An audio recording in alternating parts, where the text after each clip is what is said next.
Doors. We all know him. I can't think of a clever way to incorporate the skag this time around, so I'm just going to move on. Doors Floor 2 just released, and I have some thoughts. However, as of writing this, it has not released, and I'm just super behind, because I was meant to do a video on the Backdoor, but Floor 2 got announced before I could do that, and the release date was actually way sooner than I expected. So, I decided it was time I got off my ass and actually wrote the script for the Backdoor video, so I could make a mega big video with both the Backdoor and Floor 2 being covered. Hey everyone, my name is Skit, and I nerd out over game design and popular video games. Today I want to talk about Roblox's Doors and the recent release of Floor 2 The Mines, as well as the less recent release of the Backdoor. Doors has a special place in my heart as it's the game that really got my channel going. My first ever video on it is my most successful video on this channel to date, and it even got the attention of LifesAskit themselves. So if you ever want someone to blame for Door 100 being completely different in the Hotel Plus update, I'm your guy. My only receipts are the screenshot from the Hotel Plus video though, because Twitter banned me. Just a reminder that I love this game. It's really cool and you should play it, link in the description. Any criticisms and feedback I have for this game come from a place of wanting to see it get better, not, oh wow, this game sucks, because no, it doesn't. Doors is a great game and I love it to bits. This video is going to be split into two parts, the Backdoor and the Mines. If you want to just go straight to Floor 2, there will be a timestamp on the screen now, or you can just use the chapters below. We have a lot to get through, so let's not waste any more time. It's time to venture in to the Backdoor.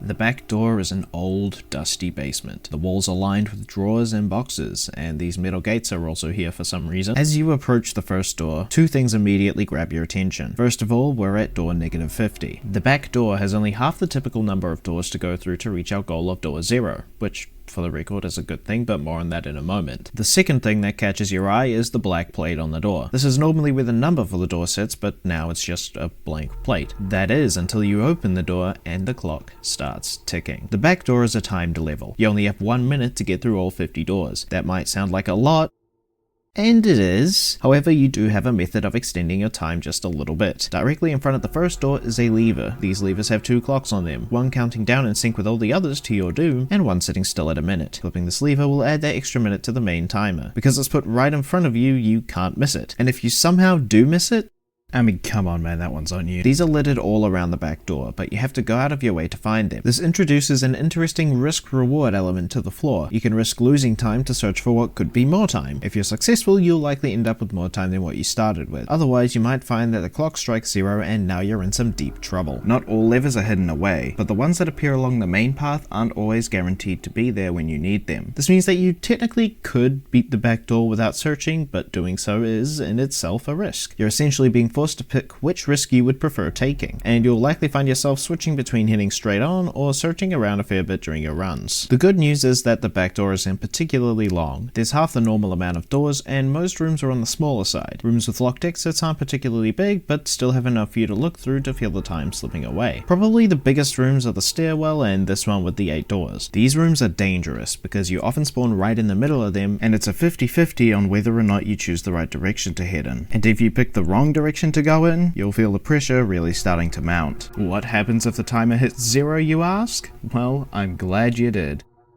You probably didn't, actually. Most of you have already played the Backdoor by this point, so let's just hurry up and get into the entities. The Backdoor has 3 new entities and 1 environmental hazard. No, the vacuum is not an entity, it's a physics concept thing. The first of these entities is Blitz, a sister variant of Rush and Ambush who will move through the rooms as per normal, forcing you to hide. However, Blitz can decide at any point to backtrack and linger at a certain point, wasting precious time and catching unsuspecting players off guard. The second is the Lookman. If you dare make eye contact with it, it will take a fifth of your health. It's not just a stronger eyes though, as looking at it will cause it to disappear and reappear somewhere else in the room, meaning it can only hit you once before moving. Furthermore, its eyes are always high up, and it only cares about eye contact. Finally, there's Haste. Being named literally on the spot by Curious Light, haste is what happens when you run out of time. Once the timer hits 0, he spawns somewhere around you and starts screaming or rushing towards you very, very fast. You can see him through walls, and he can also move through walls. You can't hide from him either. The only way to avoid him is to find a lever before he reaches you and cancel him out. Or better yet, never let the timer reach 0 to begin with. No amount of overhealing or hiding can save you. And of course, let's not forget everyone's favorite environmental hazard, the vacuum. Sometimes while opening doors, you'll find there's nothing behind one but the emptiness of space. Outside, there's nothing. Not even air. So you will suffocate and die out there. So generally you shouldn't go there. You won't immediately get sucked into there upon opening the door, but you'll likely go a step too far if you're just holding W, so you're forced to stop and check. But you can't do that too much because, you know, you're on a timer. Curious Light is here too, and I'm kinda here for it. Unlike Guiding Light during the hotel, Curious Light prefers to reveal much less about the entities, meaning learning them is harder, though not impossible. These entities and hazards are all designed to be easy enough to avoid alone, but when put together are a force to be reckoned with. Not looking at the look man is easy enough, but if you're not looking where you're going, you'll have a lot more trouble finding the right door, which is wasting time, and you might also just walk into the vacuum. And if Blitz is coming, looking for a locker is absolutely vital. Blitz isn't a very big deal on his own, just sit in the locker until he leaves. But then you remember you're on a time crunch and every second counts, so you want to be risky and leave the locker as soon as possible, even though you run the risk of Blitz turning around. Haste requires you to do everything fast, putting you under a lot of stress, leading to mistakes being made all around. Furthermore, you need to go look for levers to prevent his appearance. As mentioned before, this is already a super interesting risk-reward dynamic. But introduce the vacuum and lookman, and suddenly looking around is a whole lot harder and much more dangerous. Not to mention the music that plays as the time ticks down, adding to the stress and pressure you're feeling at any given time.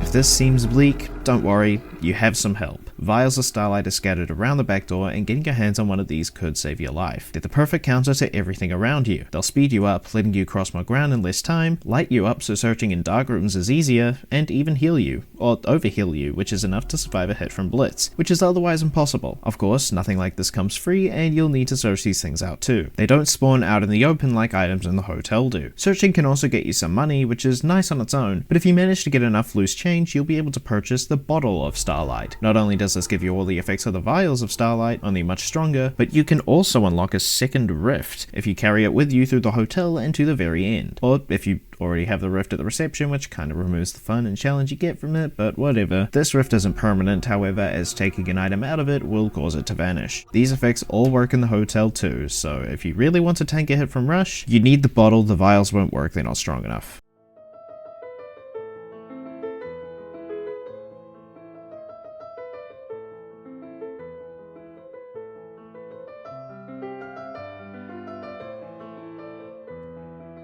Overall, the back door is incredibly well designed. It's got a unique twist on the old door's formula, but it doesn't overstay its welcome. It greatly balances risk and reward throughout its entire formula, offering more reward the more risk you take, and forcing you to take those risks as the pressure mounts. The entities may be few, but they're all designed with working together in mind. Curious Light being our guide is also a welcome sight, because even though this guy is just a star looking thing, I still love them.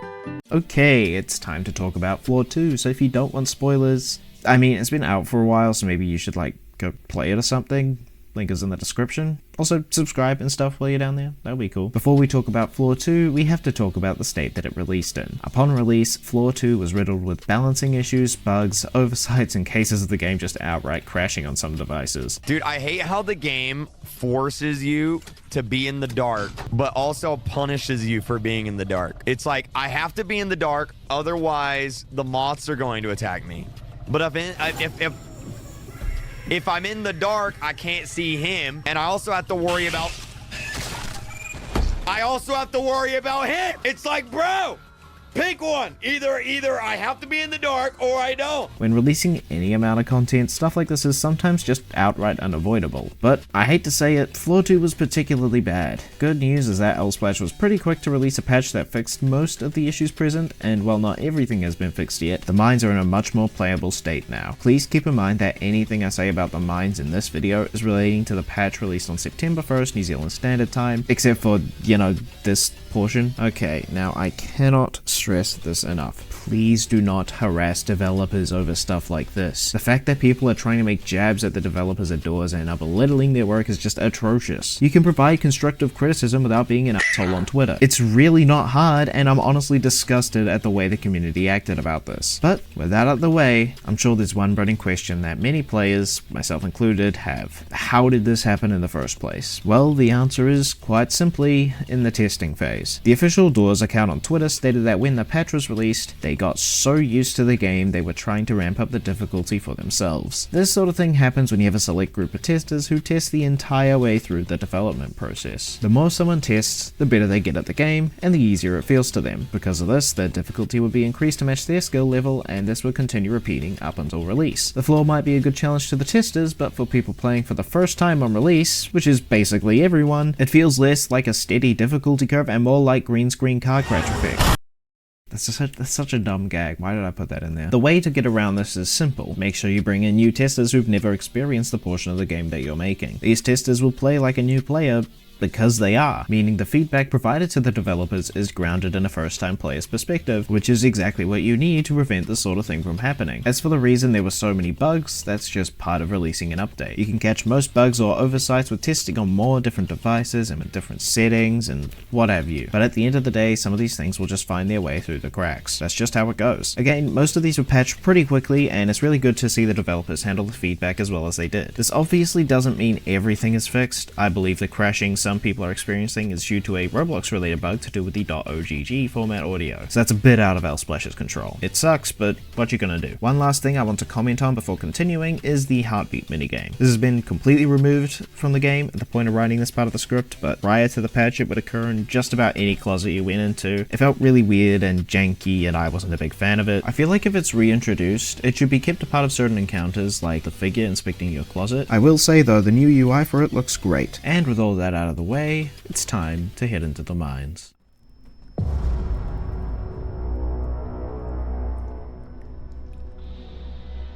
After the fall from the hotel, our elevator is completely busted and we have to navigate through an old dusty mineshaft. And all our favorite friends are still here. Except Snare. F you, Snare, you're not invited. But before we get to see all of them, we need to first talk about how the player is introduced to this new area. Now, the tutorial doesn't need to rehash things like crouching and basic interactions like the hotel did. Chances are you already knew all of that stuff, and if you don't already know all that stuff, well, you probably joined your friends and they can just tell you about it anyways. However, you will need to be shown anything new, and this first room does a great job of that. This generator here is illuminated to grab the player's attention right off the bat. Interacting with it will show you a fuse icon, which matches the one already in the first slot. This is enough information for players to be able to piece together that they need to find more fuses to power this generator. And there's plenty to loot here. Good news is that nothing spawns here, so you're free to take as much time as you need to look around and find those fuses. And if you're having trouble, Guiding Light will eventually highlight them for you. You'll also find a minecart in the middle of the room that you can push around, which you're about to see more of in the next room. Once the generator has all the fuses in place and is powered on, you can hit the button at the end of the room and the big garage door will open right up, leading you into room 101. Screech can spawn here, but that's not really an issue because you've already encountered them before and they're pretty much exactly the same. This room introduces you to the minecart puzzles. Just like in the last room, you've got a minecart you can push around, but now you've got two tracks to choose from. By default, the track leads straight into the pit, forcing players to interact with the switch to learn how it works properly. Note how the minecart is the first thing you come across, not the switch, so newer players are more likely to interact with it first and send it down the wrong path, showing them the full functionality of the minecart. Down the right path, there is a big slope, which gives the minecart enough momentum to smash through these planks, showing the player how momentum works. And this gives the player the path into the next room, which means it's time for us to meet all the new hazards and entities that the mines have to offer. Let's start with the ones we're all familiar with though, as a lot of them have gone through some changes. Rush and ambush are pretty much the same. The only difference you'll find is that they now telegraph a little differently by shaking the place and making a bunch of loose dirt and dust and rocks and stuff fall down from the ceiling. Rush can also spawn from the front now, and ambush takes a bit more time coming back and forward. Otherwise, it's the same song and dance. Hide though has changed a bit. Now whenever you leave a hiding spot, Hide will sit inside it. Trying to get back in will lock you out of hiding for a little bit and also deal some damage to you, though Hide will leave the hiding spot afterwards. This isn't much of an issue with Rush, but it does make ambush a bit more threatening, as you can't get in and out of the same hiding spot. You need to go find another hiding spot that is free of Hide's presence. Screech, as I mentioned earlier, is pretty much the same. They just spawn more often now and aren't exclusive to dark rooms, which is an interesting choice. I don't know if it's a bad one, but it's not one I'd have gone for personally. I wouldn't say this ruins Screech at all, so no biggie. Dupe is also the same. Those jumpscare got a rework, which is pretty neat. The eyes now can move around the room that they spawned in, which makes them a lot more threatening than they were in the hotel. Definitely a plus. Hold's got a brand new room to fit the mines aesthetic. You no longer are walking in a straight back and forth line, but through a proper tunnel. There's a river to cross, a very simple minecart section, and this windy bit. I do think this gets a little old doing the same room every time, and it would be nice to have just a few different rooms that Holt can spawn in, but the one that's present is still good. I just think some more layouts would be more than welcome. Finally, the figure got a much needed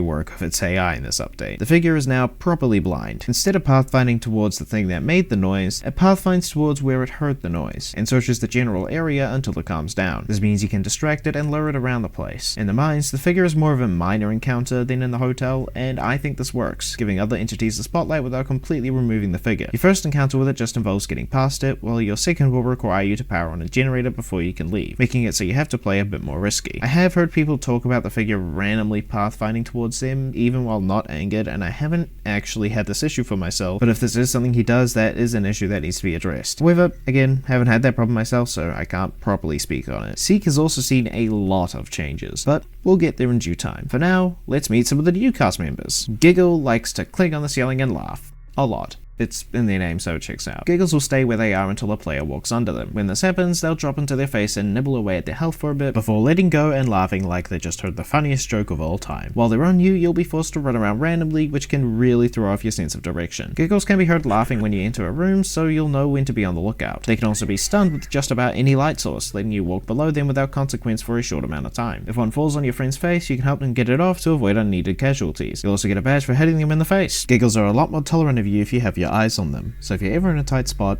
just make sure you're keeping eye contact. Next up, we have gloom bats. These spawn in swarms and will attack any light source they see, quickly putting it out. That includes you, so if you've got a light while they're around, the best course of action is to turn it off so that they ignore you. Gloom bats will also leave eggs in their nests. The smaller eggs are fine to stand on, but the larger ones will not only deal damage to you, but spawn more gloom bats into the swarm. They're not too hard to deal with alone, but they make a lot of noise, which can obscure sounds made by other entities. Dread, though not exactly new, is one I haven't talked about here, so might as well do that now. Chances are you aren't going to run into Dread without seeking them out yourself, which I think is fine. To get them to spawn, you have to walk around the same room for 10 or more minutes, and I do mean walk around. Standing there AFK won't work. Once Dread spawns, they slowly follow you until they either catch up to you and kill you, or you enter the next room. Alternatively, you can crucify Dread, but since they're a client-sided entity, only you will be safe from them. Anyone else who is also experiencing Dread won't be safe. They're more of an Easter egg than an entity, but they're still pretty cool nonetheless. Not a new entity, but a new room type, fire damp rooms. These rooms are full of flammable gas, which is not safe to breathe. You can't stay in this room for too long, or you're gonna die. Also, maybe put that lighter away for now. It should be noted that a fire damp room can never spawn after another fire damp room, which is a good decision so that you don't get stuck in a loop of rooms where you just end up dying. The mines also introduced Grumbles, but we'll get to them later as I have a lot to say about those guys. Before we get to the first big encounter, I want to talk briefly about the new items that the game has to offer. First of all, we have the bulk light. It's true to the name, being a very big, bulky, and powerful light source. It might be a little too powerful as it outperforms the main flashlight, however it requires 4 batteries to fully charge and is pretty rare and expensive. Next is the strap light. It's a slightly dimmer flashlight that lets you hold out and use other items without having to turn it off. It only requires 1 battery to charge up and lasts for about 2 minutes. After that is the laser pointer. This isn't a super useful light source, but more of a utility item. It doesn't light up much, but it can be used to point out things to other players in multiplayer, and it also has infinite range. You'll probably find you're carrying around a whole lot of glow sticks too. These are pretty common, and you can hold up to 10 of them, and they act as a throwable light source. These distract the gloom bats, can be used as a lure for figure, and are great for bullying Giggles with. Finally, the battery and health packs. You can use these to store extra batteries and band-aids you find throughout your run and save them for when you need them. I do think there's an issue with collecting the band-aids specifically though. Typically, if you pick up a band-aid, it'll first go to your health bar, but if you're already at full HP, it'll automatically go into your health pack. If you're holding the health pack, however, it'll skip checking past your health at all and go straight into the pack. This is fine, but becomes an issue when you're taking band-aids out of the health pack, as you just toss them out on the ground in front of you and have to unequip the items to heal with them. I think band-aids taken out of the health pack should always go to your health if it's below full, otherwise going back into the item. This isn't an issue with the battery pack, as you have to hold the item you want to recharge anyways, meaning you won't have the battery pack equipped. However, these items are both great. I'm just being nitpicky. Okay, now that we've gone through all that, it's time to meet up with our old pal C. This chase is a lot similar to the first one, however this time we're magically granted the ability to jump. This chase is a lot more tense as you have to crouch through tight gaps, time your jumps, and pay attention to where guiding light is directing you so that you don't go the wrong way. After a good few rooms of this, you'll end up almost making it to the next platform, but you don't quite leap far enough and find yourself hanging on for dear life on just a loose plank. By the time you realize that the sequence is scripted, the plank breaks and you fall down the pit while guiding light sends a minecart down at just the right moment to catch you. Suddenly, you're rolling uncontrollably down the track and Seek is hot on your tail. I'd just like to take a moment to acknowledge how absolutely phenomenal the music and visuals are in this section. They really add to the tension you're feeling in the moment and make the sequence thrilling even on later playthroughs.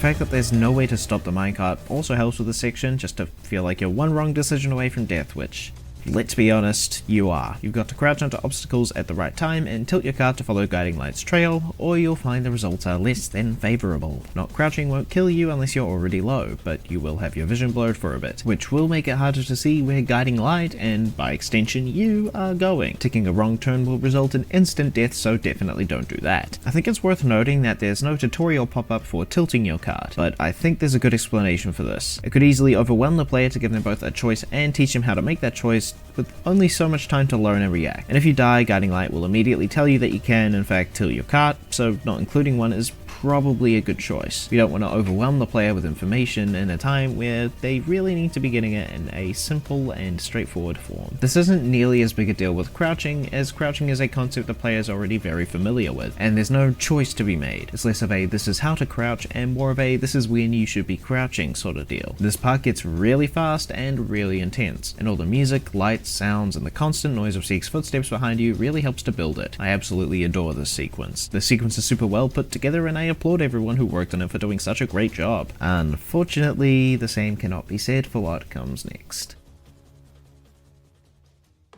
The start of door 150 is great. You're still in the minecart just trundling along when something else completely new bursts out onto the track and starts giving chase. You automatically turn here, which is great because this is just a cutscene, and I'm certain people would have been pissed if they died here while they processed the sight of this massive thing that just reared its ugly head, body.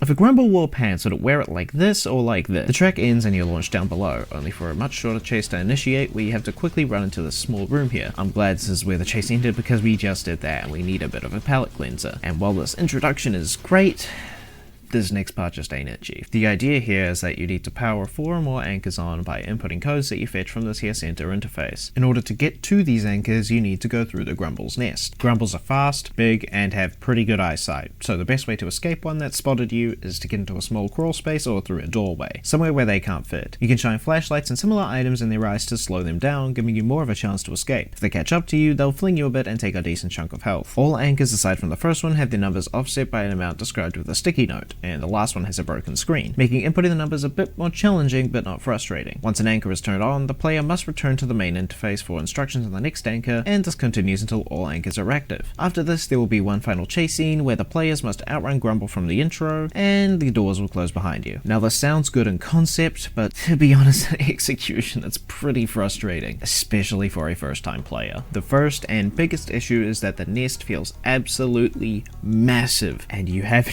no idea where you are going. It is possible to learn the layout. Sure, I've got a fair bit of it mapped out in my own head, but the first time players will not know anything about the layout. They're practically fumbling around in the dark until they either die or find the anchor by complete chance. In reality, the nest is a pretty reasonable size, but it sure doesn't feel like that on your first few attempts. Now I know most of you are probably going, what about the ping sounds? And yes, those are very helpful. Hearing a call and response between the main interface and the target anchor is great at directing you horizontally. The problem here is that audio can only be played more to your left or more to your right, not more above or below you. And given the nest has 2 floors on both sides, there is a very, very good chance that new players will end up searching for the anchor on completely the wrong floor and have no idea why the anchor isn't where the noise appears to be coming from. And that's not even mentioning players who are deaf, hard of hearing, or don't have directional audio available to them. This sort of thing is too important for any player to not have access to. Okay, but what about the signal receiver above the main interface? To be honest, the only reason I realized this did anything was because I was told about it by someone who was told about it. Dude, I never would have known it was here otherwise. It is a super helpful initial guide if you know it is there or what it's actually doing. I don't know if anyone else missed this.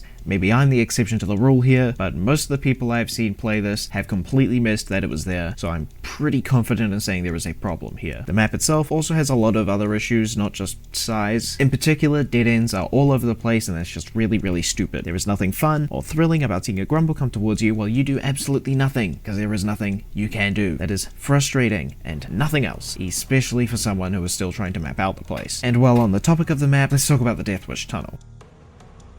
This is stupid. How is anyone supposed to be able to know that there is absolutely nothing of value down here? There's nothing to telegraph or imply that this isn't the way you ever want to go, and it's so incredibly dangerous. First time players are absolutely bound to figure that out the hard way, and the hard way is not a fun way. And let's talk about the Grumbles themselves, shall we? My feelings about these guys are complicated. They're not an insta-kill, but they might as well be, because half the time they fling you into a wall, and by the time you get up, they're attacking you again. And you just die from that. You get ragdolled, by the way, so you don't get any control of your character until it's too late anyways. They're pretty speedy, which is fine, because someone with a light can slow them down, except this mechanic is never explained to the player. Grumbles are also supposed to laugh when they see you, but this is buggy and inconsistent. Sometimes they laugh when they have no idea where you are, other times they make no noise when they see you. Something as important as this should really be telegraphed better. I understand it's a bug though, so I'm willing to put this one aside and just say, this is a bug, but please fix it. Editing Skit here, hello, hi, nice to see you. This isn't actually a bug, at least not entirely. There is one Grumble, the Queen Grumble, the only one in the entire nest, who is faster and intentionally is designed to not laugh at you when she spots you. I don't think that's very good, but given it is only one of the Grumbles, it's not the biggest deal. However, I will let you all discuss in the comments whether or not you think this is something that should be changed. Anyhow, on with the video.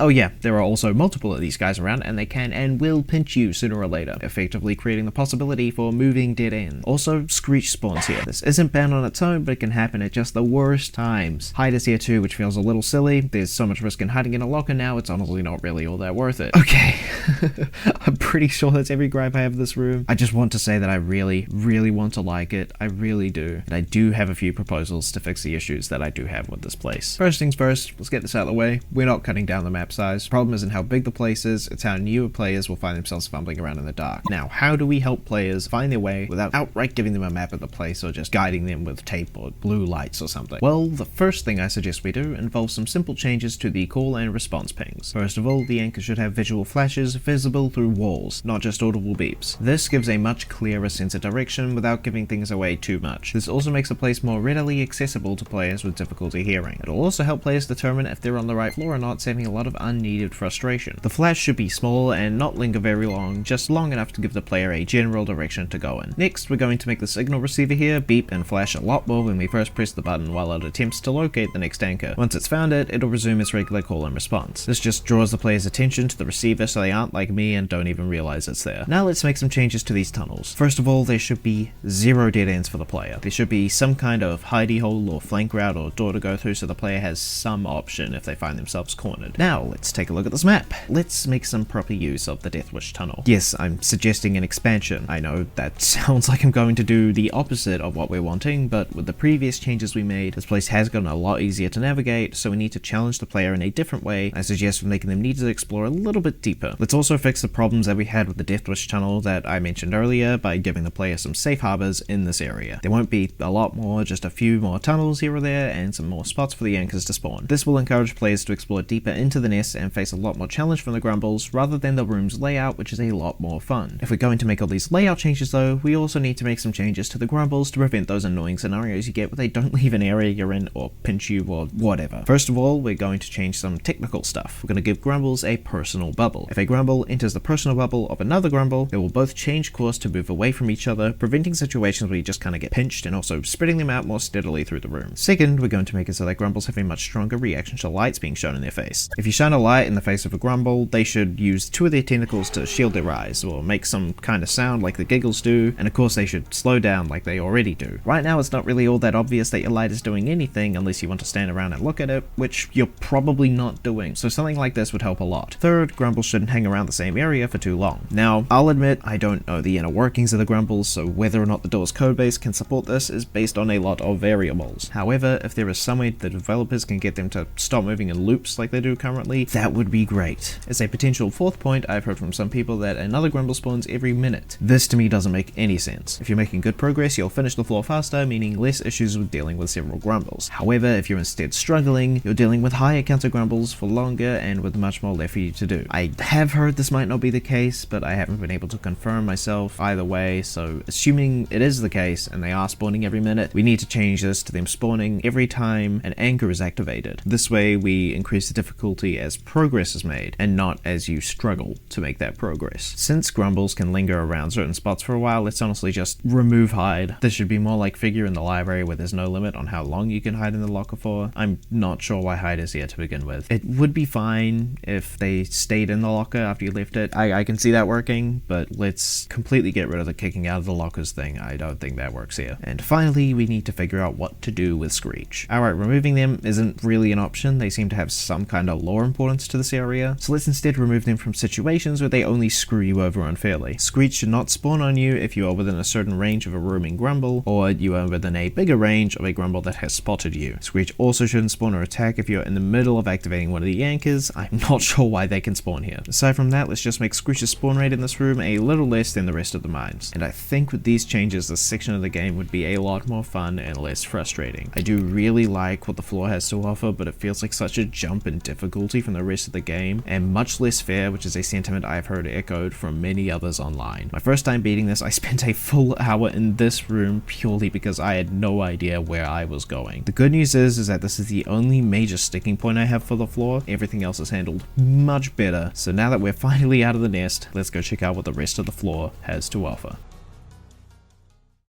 For the next 40 or so doors, it's back to dealing with the common entities like we did in the first half. The figure makes another appearance, making you find fuses and power on a generator while in the room with him, which is a simple but effective way to make this puzzle a bit more challenging. There's a notable lack of a greenhouse-like section in this floor, and while I don't think this is bad, I do wonder what one would look like. Obviously, we can't really use fire damp rooms, because having those consecutively is a guaranteed death, and that's dumb. Seek's second chase isn't much different to the first one. There's no minecart section this time, which I think is fine, and it's now taking place in a sewer system. There's not much more I want to add on about this one. It's a bit more challenging than the first chase because of all these tight passageways, making following guiding light much harder, but that's really all. And just when you think you've gotten rid of him, door 200 shows you just how powerful of an enemy Seek really is. I gotta say, wow, this encounter is just amazing.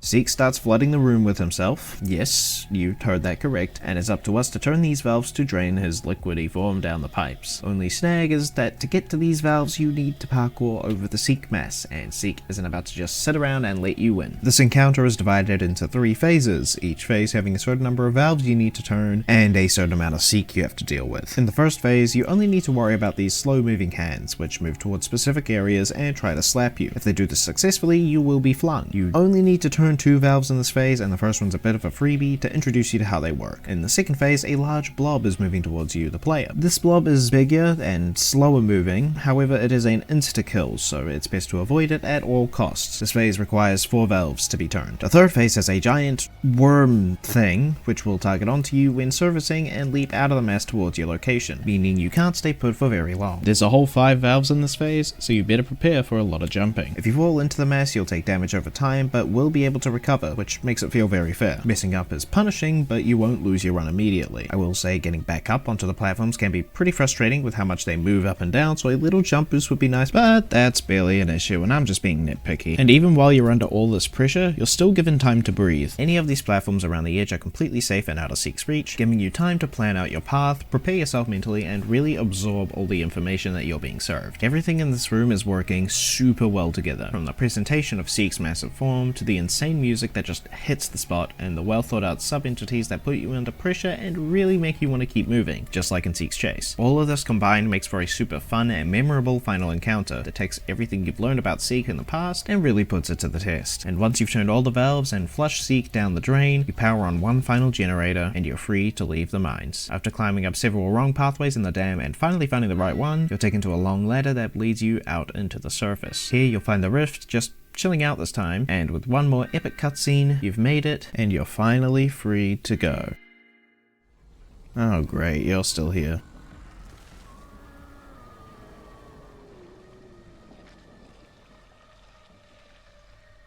Oh great, you're still here. Wow. This has been a long script. So let me wrap up my thoughts on Floor 2. This floor may have had a rocky release, but I think that overall, they did a good job. Do I think it lived up to the hype? Yeah, absolutely. Is it perfect? Well, of course not. Everything will always be improvable in some way, and that's okay. I hope the devs are able to learn from this experience and make the release of Floor 3 just a little bit smoother, because I really do love this game, and I really do love this floor. This update was massive, and while I love that, I'm glad I got to the end of it, because this has been a very long video so far, and I'm ready to head off for the... You!